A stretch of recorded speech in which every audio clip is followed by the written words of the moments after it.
எங்க பிள்ளைங்க சொன்னதுனால விசுலுக்கு போட்டேன். இன்னும் 2500 ரூபாய் கொடுக்குறேன்ற 2 டெல்லிக்கு போனாரு, வந்தாரு, உட்காந்தாரு, தூங்குறாரு. பழகுதி போற வாயை தந்தாரு வார்த்தை வரும். பிரஷர் அது பயம் இருக்கு.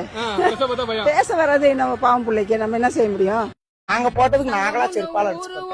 அதான் இந்த மாதிரி நாங்க போட்டோம். இன்னைக்கு அரிசாய் போய் நிக்கிறோம். எல்லா விலைவாசில இருந்து இருக்கிறது போறதுல இருந்து கற்பழிப்பு கொல்ல ரோட்ல நடக்க முடியல. நைட்ல போனா பயமா கிடக்கு, பகல்ல போனா பயமா கிடக்கு, விடிஞ்சு போனா பயமா கிடக்கு. என்னைக்கு இந்த ஆட்சி வந்துச்சு அன்னைக்கே உலகம் ரெண்டா போயிருச்சு. இன்னமும் நம்ம இதுல போட்டோமா நம்மளே முட்டாளா இருக்கும். நம்ம விவரமா நின்று தெளிவா இருக்கும்.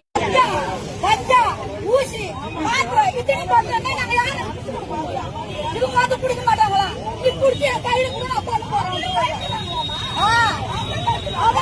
போயிட்டு வரவங்களா பாக்குறாங்க. போக மாட்டாங்க. என்ன பண்ணுறது? ஈடு வந்து கீழே வந்து எடுக்கிறது ஈடு வந்து எடுக்கிறது தெளிவா தெரிய மாட்டேங்குது. மைக் சொன்னோம் ஈடு நான் வந்துருக்கிறோம், நாங்க நோட் பண்றோம், கீழே வரணும்னு சொல்லிட்டு பச்சா ஊசி மாத்திரை இப்படி போட்டோம்னா நாங்க யாரும் இவங்க வந்து குடிக்க மாட்டாங்களா? குடிச்சு கையில கூட அப்பா போறோம். அதான் போயிட்டு வரவங்களா பாக்குறாங்க. போக மாட்டாங்க. என்ன பண்ணுறது? ஈடு வந்து கீழே வந்து எடுக்கிறது ஈடு வந்து எடுக்கிறது தெளிவா தெரிய மாட்டேங்குது. ஈடு வந்து மைக் சொன்னோம் ஈடு நான் வந்துருக்கிறோம், நாங்க நோட் பண்றோம், கீழே வரணும்னு